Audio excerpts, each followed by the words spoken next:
Hi friends, பாகியலட்சுமியில் next promo வந்து release பண்ணிட்டாங்க. அந்த ப்ரமோவை பார்த்ததுமே எனக்கு வந்து கடுப்பாச்சு. உங்களுக்கு எப்படி இருந்துச்சுன்னு சொல்லிட்டு மறக்காமல் கமெண்ட் செஷனில் சொல்லுங்கள். என்னன்னு சொல்லிட்டு பார்த்தீங்கன்னா, ராதிகாவும் மையும் வந்துட்டு இருக்காங்க. அப்போ பாக்யா போயிட்டு மையோ அப்படின்னு கூப்பிட்றாங்க. உடனே வந்துட்டு ராதிகா வந்து கண்ணாபின்னான்னு கத்த ஆரம்பிச்சிடுறாங்க. யாரை கேட்டு மையோவை வந்து நீங்கள் கோர்ட்டுக்கு கூட்டிகிட்டு வந்தீங்க? என்னோட பெர்மிஷன் இல்லாமல் என் பொண்ணை எப்படி நீங்கள் வந்து கூட்டிகிட்டு வரலாம்? இதே மாதிரி ஒரு சூழ்நிலை உங்களுக்கும் வந்து வரும்.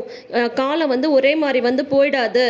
அப்போ வந்து இனியாவை வந்து இதே மாதிரி கோர்ட்டு கேஸ் அப்படின்னு சொல்லிட்டு அலையிற டைம் வந்தால் நீங்கள் இனியாவை கூட்டிகிட்டு வந்துடுவீங்களா அப்படின்ற மாதிரி எல்லாம் வந்து ராதிகா வந்து கேட்டுட்ருக்காங்க.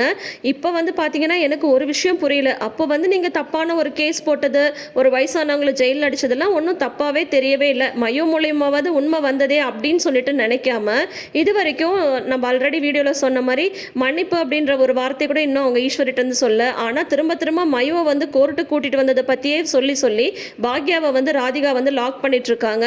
இந்த பாக்யாவும் வந்து பார்த்தீங்கன்னா ரொம்ப பெரிய தப்பு பண்ணிட்டதா நினச்சி வந்து மன்னிப்பு கேட்குறாங்க ராதிகாட்ட. அதுதான் இருக்கிறதுலே ரொம்ப கொடுமை. இந்நேரத்துக்கு வந்து பாக்யா வந்து திரும்ப பேசியிருக்கணும். நீங்கள் தப்பான ஒரு கேஸ் போட்டதுனால தான் நான் இந்த மாதிரி பண்ண வேண்டியதாக போயிடுச்சு அப்படின்னு சொல்கிறத விட்டுட்டு, இல்லை நம்மையும் வந்து கோர்ட்டு கூட்டிகிட்டு வர்றதுக்கு ரொம்ப யோசித்தேன், வேறு வழியே இல்லாமல் தான் கூட்டிகிட்டு வந்தேன்னு சொல்லிட்டு பாக்யா வந்து பதில் சொல்லிட்டு இருக்காங்க.